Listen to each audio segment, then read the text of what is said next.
Suppose ఇప్పుడు నువ్వు లావుగా ఉన్నావు, నువ్వు ఫిట్ అవ్వాలి. ఇక్కడ 2 సొల్యూషన్స్ ఉంటాయి. ఒకటి, నువ్వు లావు అన్నాడు, దాన్ని తీసేసుకొని హ్యాపీగా నవ్వేసి వెళ్ళిపో. నువ్వు తీసుకోలేకపోతున్నావా, వాడికి నువ్వు సమాధానం చెప్పాలా? ట్రై చేయి.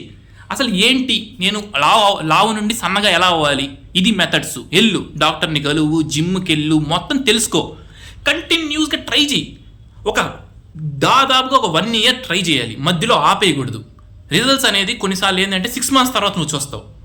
సో కంటిన్యూస్గా ట్రై చేయి, హార్డ్ వర్క్ చేయి, వీడియోస్ చూడు, బాగా మోటివేట్ అవ్వు, డైటీషియన్ దగ్గరికి వెళ్ళు, మొత్తం అన్నీ చేసి ఓకే నేను అన్నీ చేశాను ఇంకా రిజల్ట్స్ రావట్లేదు, అప్పుడు నీ మనసుకు తెలుసు నేను 200% ప్రయత్నించాను కానీ అవ్వలేదు, ఓకే నువ్వు హ్యాపీ.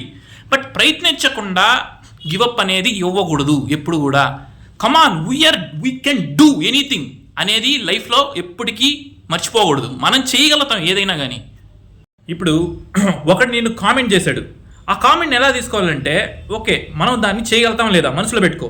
మనం చేయగలుగుతామా లేదా, చేయగలుగుతామంటే సైలెంట్గా ఉండు, నీ పని అయిపోతూ ఉండాలి, బ్యాక్గ్రౌండ్లో అవుతా ఉండాలి. ఒక్కసారిగా ఒక అగ్ని పర్వతం ఎట్ట దమ్మని వెళ్తుందో అట్లా చూపించాలి నీ పంజా ఏంటో వాళ్ళకి.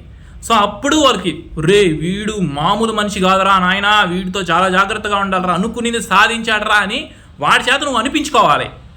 ఇంకోటి 2, నీ వల్ల అది అవ్వట్లేదా, తీసేసుకో.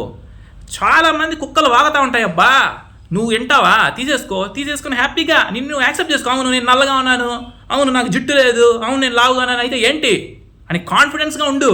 ఎందుకు భయపడుతున్నావు, ఎవరికి భయపడాల్సిన అవసరం లేదు. కాన్ఫిడెన్స్గా ఉండు, కాన్ఫిడెన్స్గా ఫోటోలు దిగు, ఏమవుతుంది ఒకడు అనేసుకుని అనుకొని అయిపోద్ది, అంతే కదా. నువ్వు స్వీకరించు, నిన్ను నువ్వు స్వీకరించుకో, అంతా హ్యాపీగా అయిపోతుంది. ఎప్పుడు నువ్వు తక్కువ కాదు.